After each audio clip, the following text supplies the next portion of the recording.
All right, everyone. Thank you so much for joining. For those of you that don't know me, my name is Colleen Floyd. I'm the Director of Research here at AOT. During this session, this is going to be a very brass tacks, like this is the straight information. This is the kind of the places your visitors are coming from in this crazy new post-COVID era. So I'll be going through a lot of slides. These are all going to be available afterwards, so don't worry about taking too many notes or anything like that. We also have handouts that we'll be emailing out to our attendees, so you have county visitation stats for your specific county. So let me go ahead and share my screen. We'll see if I can do this quickly.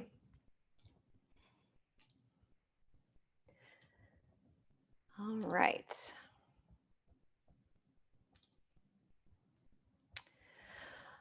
All right, so during this presentation, I'll plan on just monitoring the Q&A as we go along. That way, if you have questions, feel free to type them into the Q&A, and I'll try to get to them more in real time rather than waiting till the very end.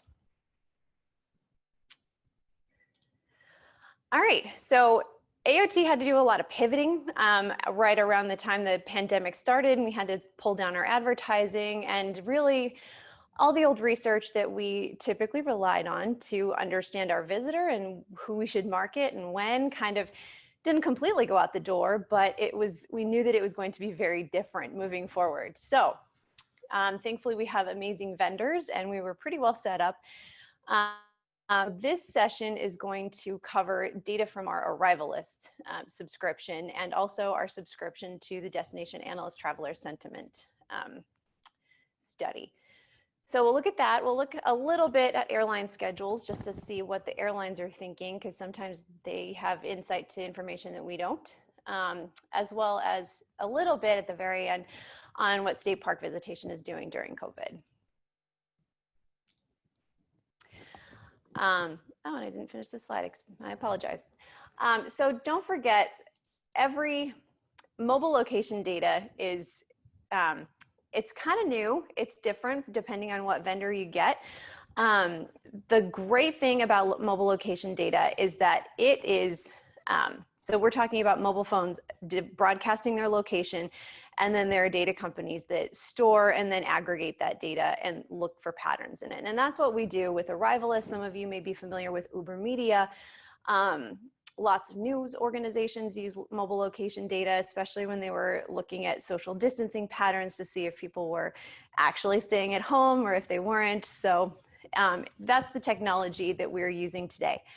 And with any data source, you always want to know your data. Like, where is it coming from? What could be the blind spots? Because every single data source has blind spots.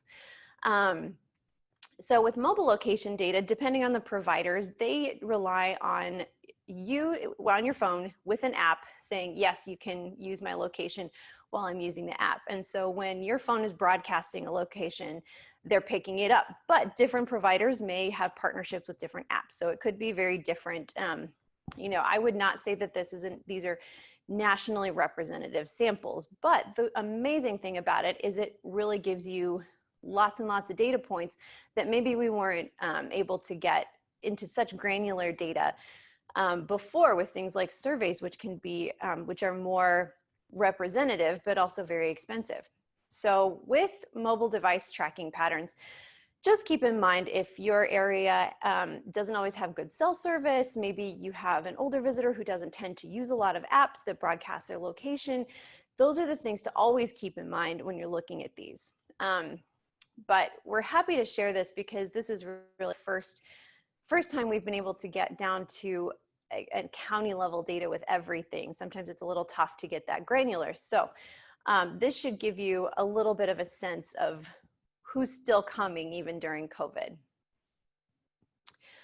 All right, so we're using Maricopa County as an example here just to show you how these charts work. So these are daily arrivals from January 1st to the latest we had available when we pulled the data, which is mid to late June.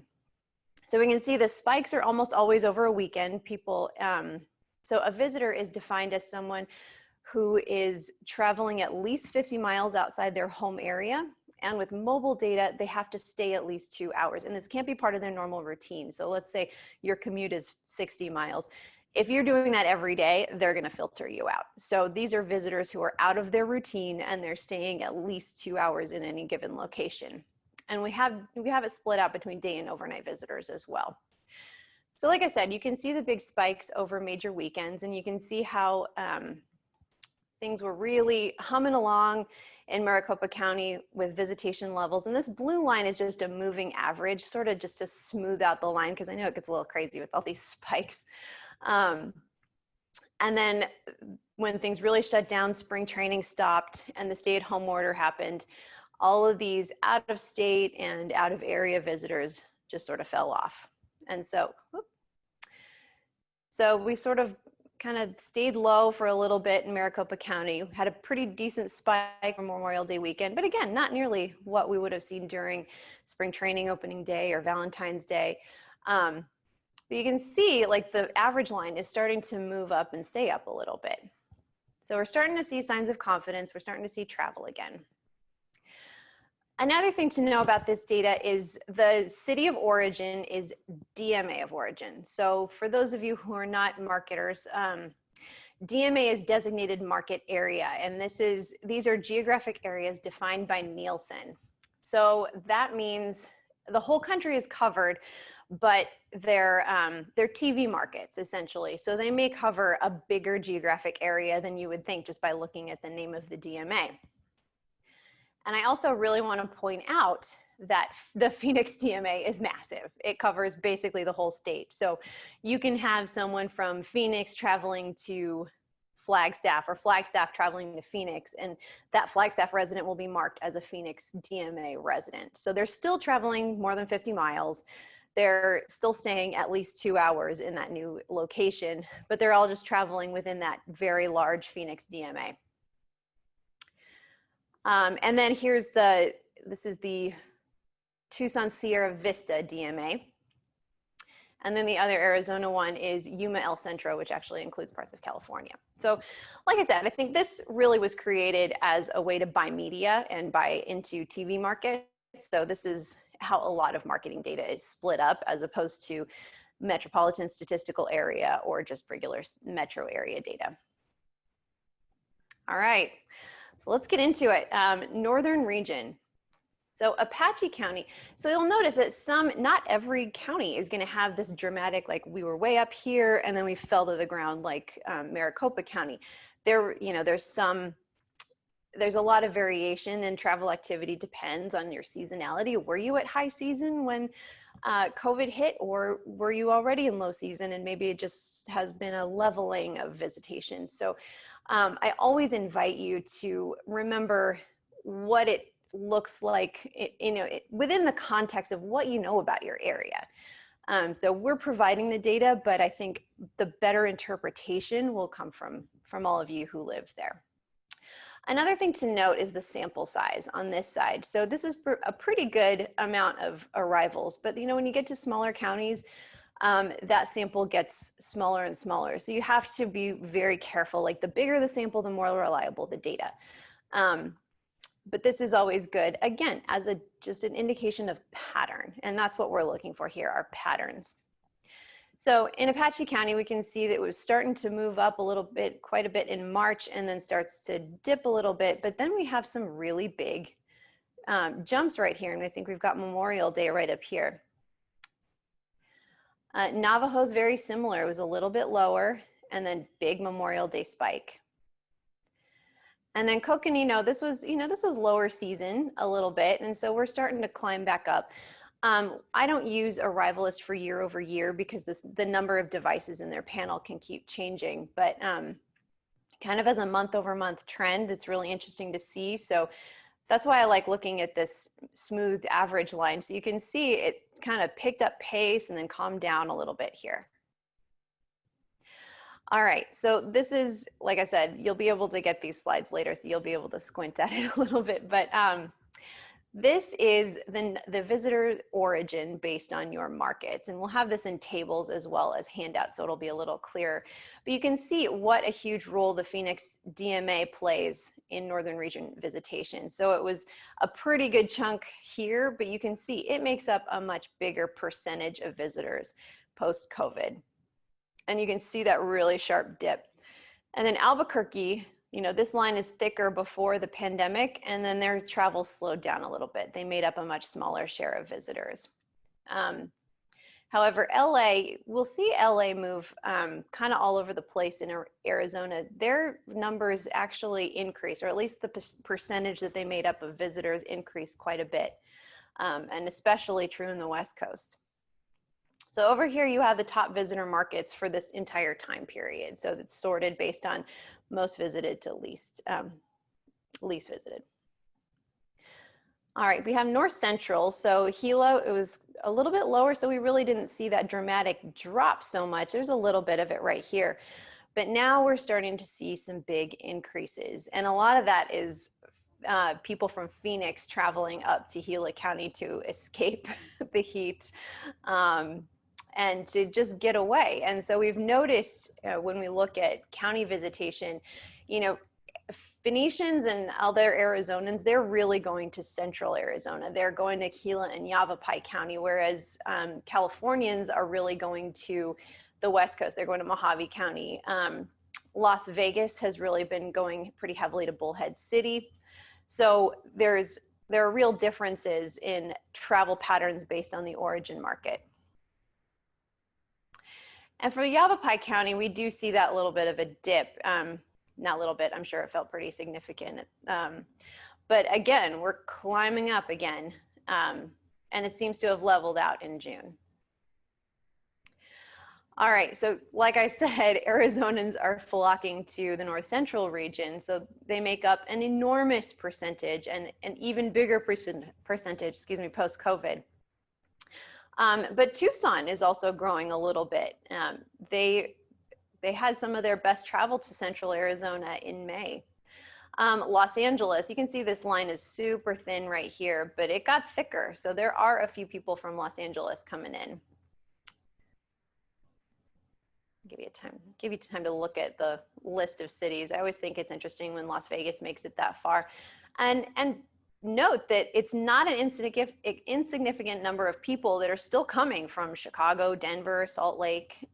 Those are pretty long haul markets, especially during a pandemic. So that may be a question of, do they have family ties there, or you know, were they just willing to take the risk because they enjoy traveling to Central Arizona so much? All right, we got Phoenix and Central region. So I already showed you Maricopa County, and we kind of knew that was the case. Maricopa is so populous that it tends to reflect the state average pretty well. And Pinal followed a very similar pattern. And so one of the disadvantages of Phoenix and Central is that Phoenix and Central doesn't have the level of visitation from within Arizona that other places do. So you can see, you know, there's used to be quite a bit of diversity in origin markets prior to the pandemic, and that just all compressed and like almost disappeared down here. So Phoenix will have to rely on some in-state visitation. We can see that actually though, Tucson tended to visit Phoenix a lot more before the pandemic, and this line is a lot narrower now. So not as many Tucson folks coming up to the Phoenix and Central region. Still have a little bit from Chicago and Albuquerque, but you can see that New York, which used to be one of the big feeder markets, is just gone off the top 10. All right, West Coast region. This is the one, West Coast I love because they always are so very different from the rest of the state. So pretty high levels of visitation from Mohave County, and then we do have a drop, but then it bounces back pretty quickly in terms of the number of people. So if you're in Mohave County, you know, these may or may not be hotel stays, they may or may not be campers, or they may just be day visitors. It's sometimes a little tough to know what these visitors are doing while they're there, but you know, huge spike for Memorial Day weekend. But really, I mean, compared to the other weekends, that's still pretty high visitation. And La Paz County stayed a little more level. Like they have really big weekend spikes for those holiday weekends. But again, the levels are starting to float up. One thing I did note about La Paz County is that their hotel data is really showing pretty solid year-over-year growth even now. And so, you know, these levels of visitation, maybe they're day visitors, but it's, you know, always look at more than one source to know how visitation is doing, because hotel data is important to look at. Mobile location data is really helpful for more real time, but you need multiple pieces to tell a complete story. All right, and then we've got Yuma County. I'm sorry, we don't have the average line, but you can see how it was much higher up before the pandemic. It dropped, and then we're sort of a little bit lower here. Another thing that we need to remember about this data set is this is only US domestic mobile devices. So this won't include Mexico. We do have some data from Mexico, but it's not quite ready to be shared. And that is very clearly, those travelers definitely come through Yuma. They come through the southern border counties quite a bit. All right, so West Coast, this is where it makes it very clear how important California is to this part of the state. So Phoenix made up a decent chunk before the pandemic, but it's really dropped off quite a bit, probably by about half. Whereas LA was pretty steady. It didn't contract a whole lot, even during the stay-at-home order, and has really increased in the last couple months. And, you know, we heard stories about there was still quite a bit of visitation from California to Lake Havasu. So this really does demonstrate that there was not a huge amount of reduction from LA, at least, during the stay-at-home order. And then the other market that has really grown for this area is Las Vegas. They've really increased their visitation, especially in May. It's calmed down a little bit in June, but not a ton. But again, in the top markets, we've got San Diego, Yuma, Sacramento, Fresno, lots of California here.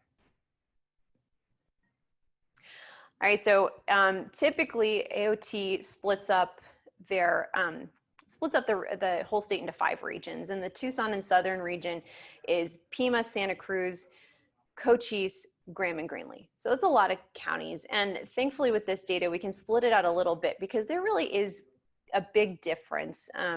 Anytime you pair a county with a big metro center like Tucson or Phoenix, that data is going to kind of wash out a lot of the more rural counties' data. So forgive me, I split them out a little bit this time. So Southeastern Arizona, I paired up Graham, Greenlee, and Cochise together for this one.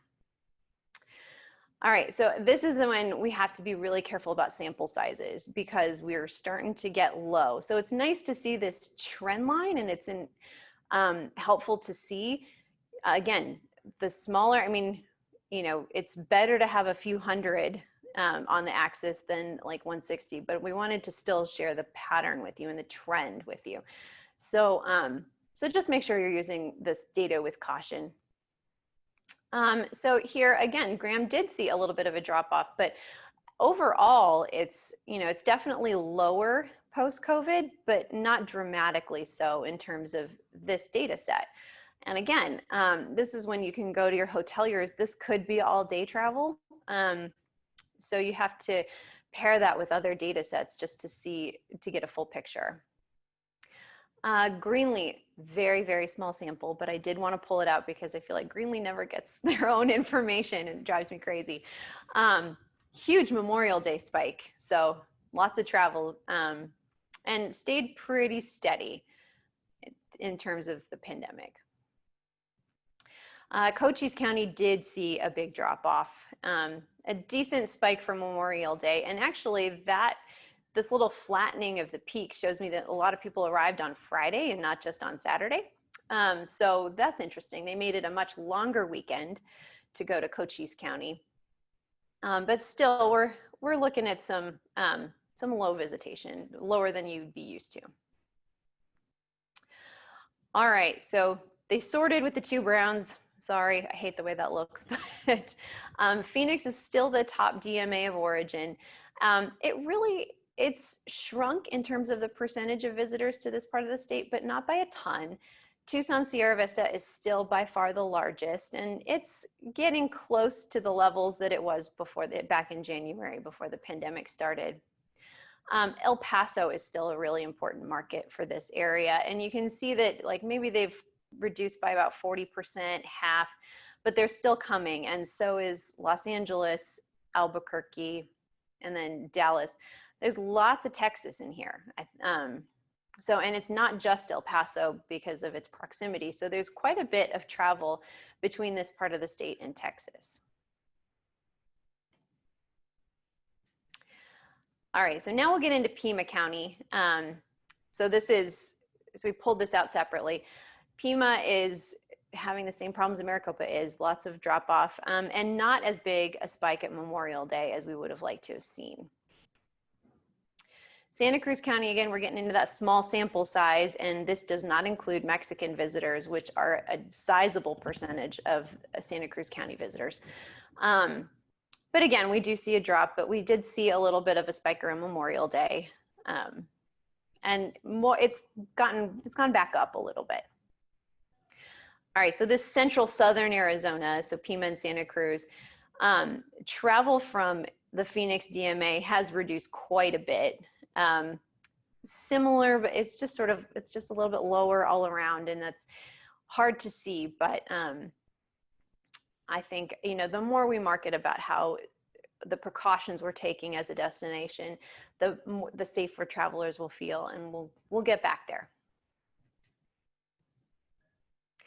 All right, this is a little crazy, but this is the time in market. So we had our vendors split everything out between day and overnight visitors. And so the green is day trip and yellow is overnight. I've found that this data set tends to somehow skew more overnight. I think there's probably more day visitors, but maybe they just don't linger in one area long enough to be captured. And so, I thought this was interesting though. So for North Central, for each of these regions, you can see that day trips were pretty consistent. And then in April, they became a much larger share. So as people were feeling pretty uncomfortable and the stay-at-home order was in effect, there were much more people doing day trips during this period of time than there were overnight trips, which makes sense. So then the question will be, will it move back to more overnight trips as we move along and feel more confident about traveling? All right, so before we move, so nothing in the Q&A. Let me know if there's anything that's confusing or just doesn't make any sense. So, all right, the other thing, so AOT is watching all this mobile location data to see, all right, what markets are popping up as starting to travel. We're also using Arrivalist's Daily Travel Index, which is free, so you can definitely check that out. All right, we do have a question. What color was day and what color was overnight? Good question. Let me go back. Sorry, the key is very tiny over here. Overnight is yellow, day trip is green.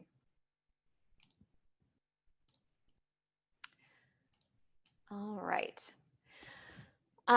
So aside from how people are actually traveling, we want to know how they feel about it, because that's more of a leading indicator. Confidence tends to inspire more travel. And so we did subscribe. So Destination Analyst, I hope a lot of you have been watching these webinars because they're really fascinating.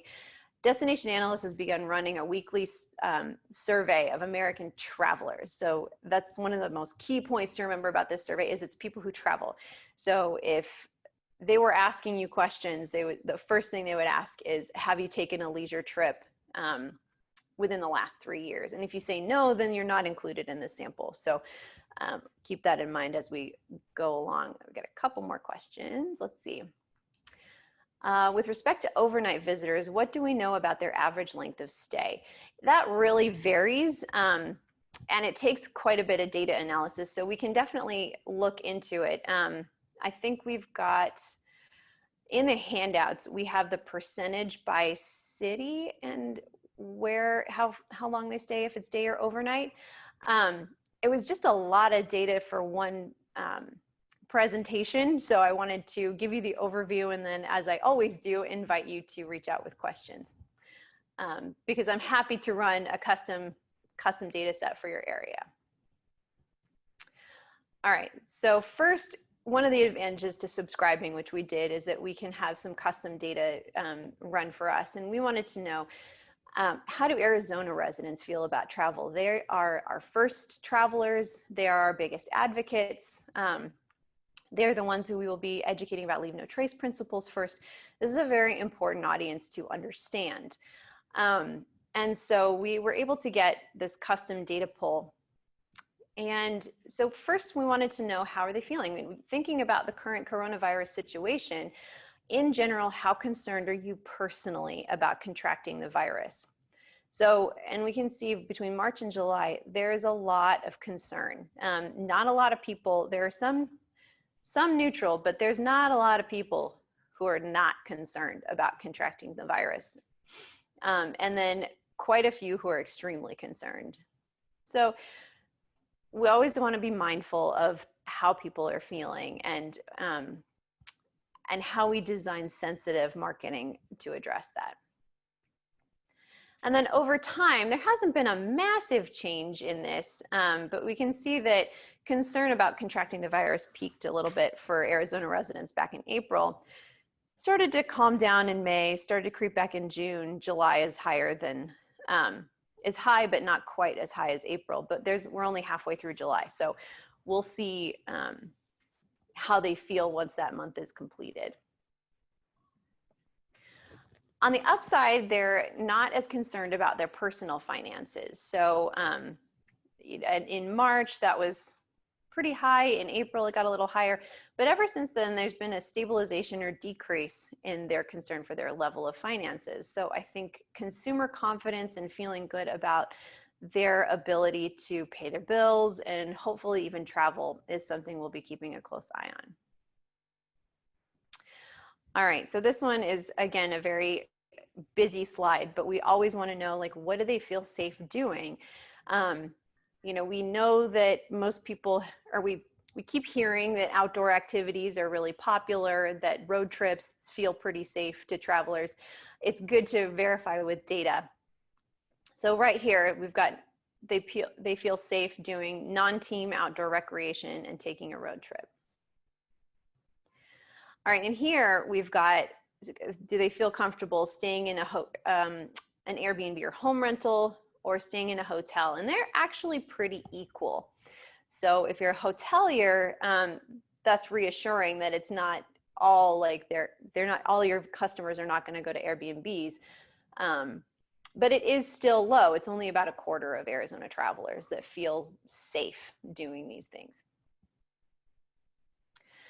All right, when it comes to getting back out and traveling again, which best describes your current state of mind? I thought the trend was really interesting on this one. So this light green one is I'm already traveling.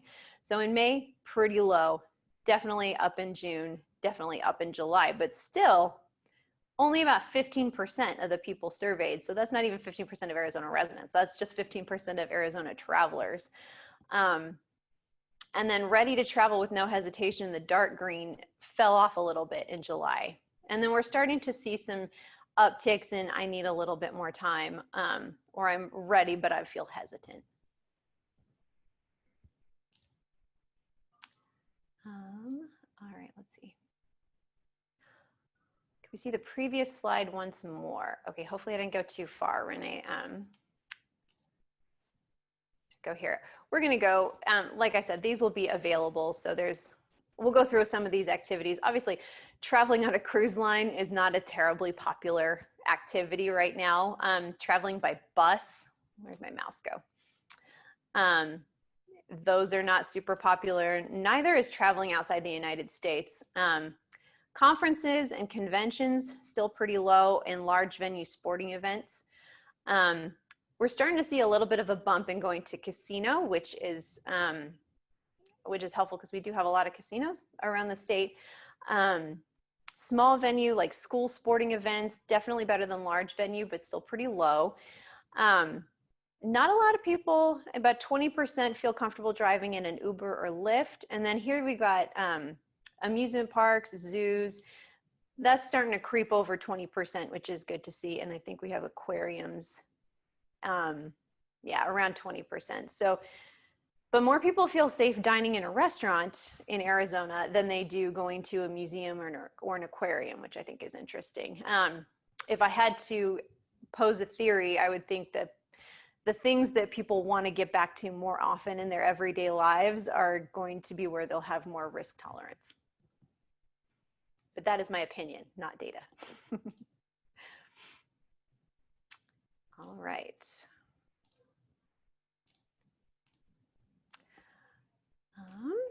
Okay.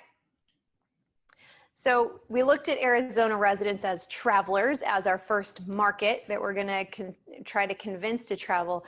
But as destination stewards and marketers, it's really important to know how our constituents feel. So now we're going to look at Arizona residents more as stakeholders. How would you feel if you saw an advertisement today promoting your community as a place for tourists to come and visit when it's safe? So I think that's an interesting part of that question, is when it is safe. And even with that qualifier on the question, there's still quite a few people in July in this red that said they would be unhappy about it. And the very unhappy has ticked up significantly. So that is going to be an area where we need to be so sensitive to how our residents feel. It's so important to have local buy-in when we're trying to promote tourism in Arizona and all of our destinations. And if the residents aren't happy, then nobody's happy. So we want to make sure that safety messaging is a very big part of what we're talking about as we move forward. And it's also, as these measures go up, you can see people who'd be very happy to see their destination featured kind of hits the floor. So you always have to be mindful of that. And then just another way to look at it where it's a little clearer. So same thing, how would you feel if you saw an ad promoting your destination? So not a lot of people in the green feeling happy or very happy, fair amount neutral, still happy or at least neutral is the majority. But again, that's a large segment that are unhappy or very unhappy. And the intensity is up when you know that a big chunk of that is very unhappy. So again, we'll keep looking at this because Arizona resident sentiment is so incredibly crucial. So another question, do you agree, how do you agree with this statement? I do not want travelers coming to visit my community right now, and how that's changed over time. And you can see that down here in April, there were a lot of people who really did not want visitors in their community, definitely a majority. That has been slowly going down, so it stabilized a little bit. Still more than half didn't really want travelers, like either really didn't want travelers in their community or just didn't really want them. That has gone back up in July. Again, we're only halfway through July, so there's not as many surveys captured in July. But again, something to track, but also the intensity with which people are saying, I really, really don't want, or no, wait, I've got that backwards. The intensity of I really don't want travelers in my community has gone down from June. All right, got a question. Good question, Eric. What's the Arizona resident sample in the DA study? It's not huge. So I actually asked David, a destination analyst, to collapse all the months because doing each wave was too small. It really varies between as low as 80 to up to about 150. So yeah, that is something to be, each month is the Arizona resident sample. So sometimes the total is definitely more reliable to look at, but the trends are what we're interested in. So we kind of keep that in mind too. So it's not as big a sample, but I find the trends pretty useful. All right, in my community, so another thing is how are they feeling about health protective measures? In my community, too many people are not maintaining appropriate social distancing when in public. So in June, about 70% of Arizona residents agreed with that statement, but that's lowered a little bit in July. Again, we'll keep looking as the month finishes out and as things keep going along, but it is nice to see that more people are seeing appropriate social distancing. It's still not the majority where we want it to be, but moving in the correct direction. All right. All right, and one of the last pieces that we'll talk about is airline schedules, and some of you have seen this already. You know, the airlines, these are never set in stone. The airlines move their planes in and out of markets based on what they're seeing behind the scenes or other factors. And so every month we look at, well, what are the airlines planning to do? What do they think they want to do? And so these are going to be what the airlines are planning as of July 4th for the next 3 months. I think it's August, September, and October. So this can change at any time. Like, they are not committed to this by any reason, but by any means. But in our office, that's when we start to consider, like, okay, when we do want to move out to our target cities again for our long haul fly markets, where is going to have the airlift available to accommodate that, and who may be showing interest? So again, flights and seats the airlines plan to put into the market for these 3 months. And this is domestic flights only. We're not really looking at international right now. We'll come to that when that makes sense. But right now, with international travel the way it is, we're devoting our resources closer to home. All right, so far for the next 3 months, for August, September, and October, airlines are planning to add a fair number of seats from Denver, Las Vegas, Dallas, San Diego, Los Angeles, San Jose, still some from Chicago, Salt Lake, Albuquerque, and Burbank. So lots and lots of California here. I'm really happy to see Denver. I think that one, there's a lot of visiting friends and family travel that comes from Denver, and I think that's going to be one of our primary markets, especially when it gets cold over there and they're going to want to come over here to warm up. On the other hand, we're consistently, for the last couple months that we've been looking at this data, airlines are not planning on putting a whole lot of seats into New York, between New York and Arizona. And that makes sense. There are travel restrictions, and it's not a super appealing one. The Phoenix, as a second one, this basically means that airlines are reducing the number of seats that they're on flights from Phoenix to other airports in Arizona. So they're reducing some scheduling, or some capacity to, say, Flagstaff or Tucson or some of those other regional airports. We're also seeing reductions from Boston, Tampa, from Tucson into other Arizona airports, Washington, Charlotte, some of those other markets.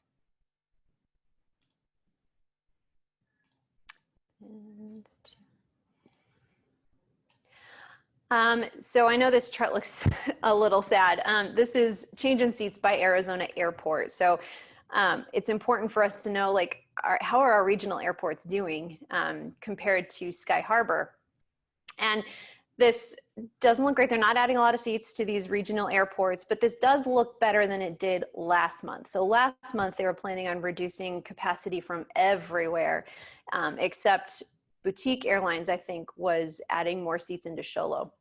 But this month they're planning on adding more seats into Tucson, which I think is a really good sign that we're starting to they're starting to not just concentrate their efforts all into Phoenix.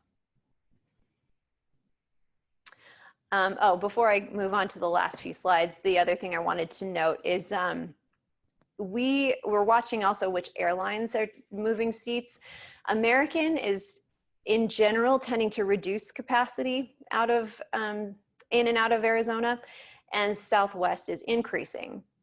But big caveat there is, what's their seating policy? It looks like Southwest is planning on not booking the middle seat at least through September. So they may be adding more planes, but it doesn't necessarily mean that more passengers are coming into Arizona. So we have to keep that in mind, that their policy will impact this data.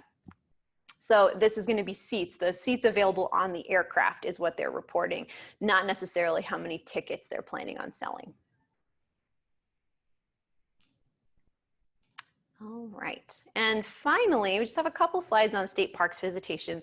One of the things I love about arrivals is there's so much to dig into. So I was hoping with this session that I would get you excited, that you can reach out to us and say, hey, just out of curiosity, like where are people coming to Lost Dutchman from, or where, you know, feel free to ask questions. So we have length of stay and origin markets for a lot of different, for all the counties, all the state parks, and Tucson and Sky Harbor airports.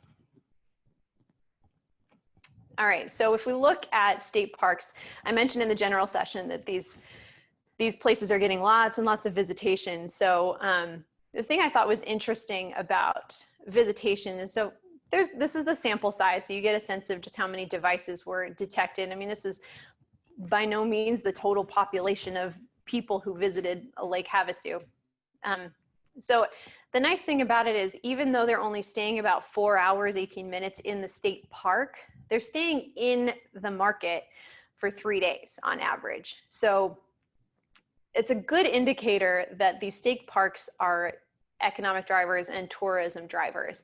So even though you may not see them for too long in the state park, they're staying in the area for quite a bit longer.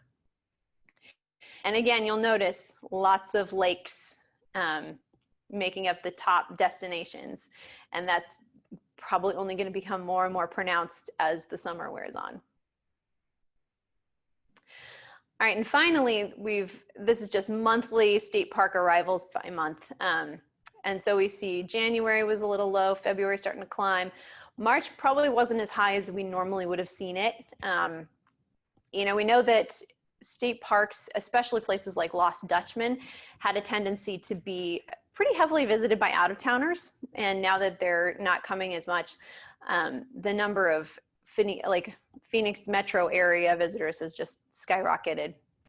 And that really was the case in May. Lots and lots of visitation, still a heavy number. And again, we're not all the way through July, so this is only like the first week or two represented here. But we keep watching that just to see how things are going, and to make sure that with our arrival list, we can watch how many people, or at least what percentage of people have been exposed to our Leave No Trace page, and hopefully we'll be able to grow that number to make sure that more and more people are exposed to our Leave No Trace messaging before recreating in our outdoor areas. All right, so that is it. I think I have talked at you for 42 minutes.